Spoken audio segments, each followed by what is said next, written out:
दोस्तों, क्या आपको पता है कि इस यूनिवर्स का सबसे कॉम्प्लेक्स ऑब्जेक्ट कौन सा है? अभी आपकी सोच यूनिवर्स के किसी ब्लैक होल या न्यूट्रॉन स्टार तक पहुंच चुका होगा, लेकिन असल में वो ऑब्जेक्ट आपके बॉडी के अंदर ही है। हैरानी की बात तो ये है कि आप अभी उसी ऑब्जेक्ट से उसी के बारे में सोच रहे हैं।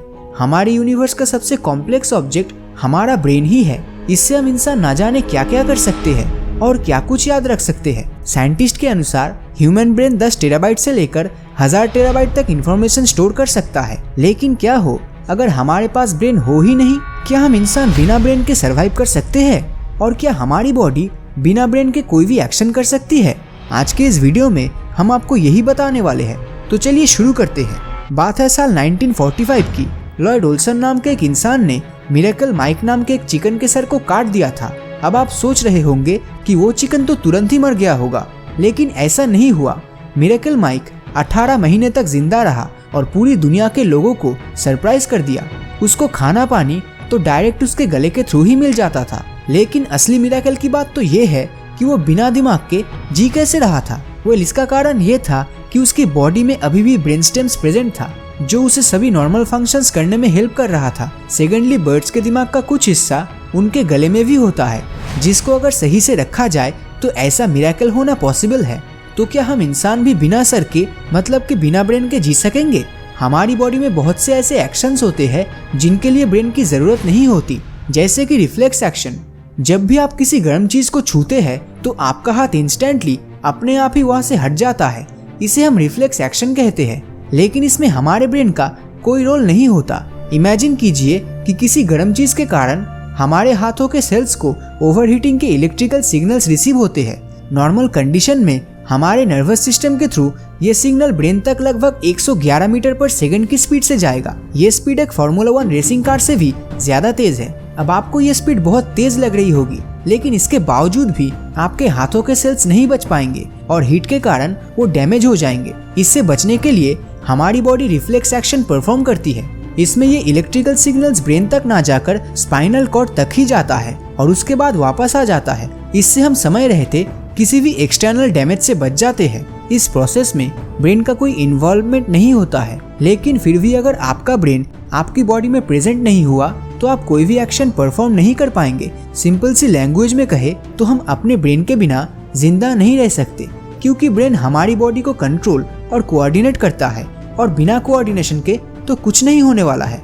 मतलब ब्रेन के बिना बॉडी में कोई इंटरनल फंक्शंस होना पॉसिबल नहीं होगा। अब आपके दिमाग में ये सवाल घूम रहा होगा कि अगर आपके पास ब्रेन ना भी हो और आपकी डेथ हो जाए तो क्या आपकी बॉडी की सारी प्रोसेस रुक जाएगी? ऐसा नहीं होगा। आपने सुना होगा कि हमारी सेल्स एटीपी यानी कि एडिनोसिन ट्राइफॉस्फेट के फॉर्म में एनर्जी को स्टोर करता है। ये एनर्जी हमारी मौत के बाद भी सेल्स में प्रेजेंट रहता है और अगर उन्हें उनके सराउंडिंग से कोई स्टिमुलस मिलता है तो उनमें इलेक्ट्रिकल सिग्नल्स उत्पन्न जरूर होता है। ये इलेक्ट्रिकल सिग्नल्स तब तक प्रोड्यूस होता रहता है जब तक सेल्स में थोड़ी सी भी एनर्जी प्रेजेंट रहती है। सिर्फ यही नहीं, हमारे शरीर के सेल्स हमारी मौत के बाद भी काफी समय तक जिंदा रह सकता है, क्योंकि अगर ह्यूमन बॉडी के सेल्स को बॉडी के थ्रू न्यूट्रिएंट्स नहीं मिलता है तो वो डिफ्यूजन और ऑस्मोसिस के थ्रू सराउंडिंग से कुछ भी न्यूट्रिएंट्स गेन कर सकती है। ये डिफ्यूजन के थ्रू गैसेस और ऑस्मोसिस के थ्रू वाटर और एसेंशियल न्यूट्रिएंट्स को गेन कर सकती है।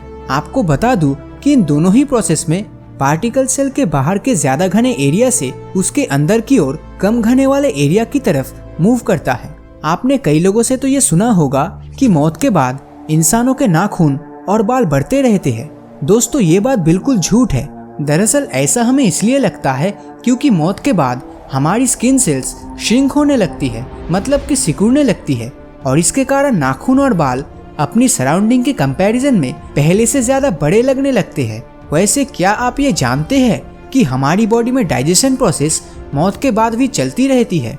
हमारे डाइजेस्टिव सिस्टम में प्रेजेंट बैक्टीरिया पेट में बचे हुए फूड मटेरियल को सिंपल सब्सटेंसेस में डिकम्पोज करते रहते हैं और हमारी बॉडी में वेस्ट मटेरियल भी बनता रहता है। लेकिन क्या ये बैक्टीरिया सच में ये काम हमारी बॉडी के लिए और हमारे लिए कर रहा है? दरअसल सच्चाई कुछ और ही है। मौत के बाद हमारे सेल्स भी जो कुछ प्रोसेस करेंगे उनसे हमारी बॉडी को कोई फायदा नहीं होने वाला। मतलब टेक्निकली हम ये कह सकते हैं कि इंसान तब तक ही है जब तक हमारा ब्रेन बॉडी में है और जिंदा है। हमारे ब्रेन से ही हमारी कॉन्शियसनेस है और कॉन्शियसनेस होने तक ही हम सोच और समझ सकते हैं। बाकी सारी बॉडी तो हमारे ब्रेन का गुलाम है। ब्रेन नहीं रहेगा तो बाकी बॉडी पार्ट्स चाहे रहे या ना रहे, लेकिन हमारे लिए कुछ नहीं करने वाला।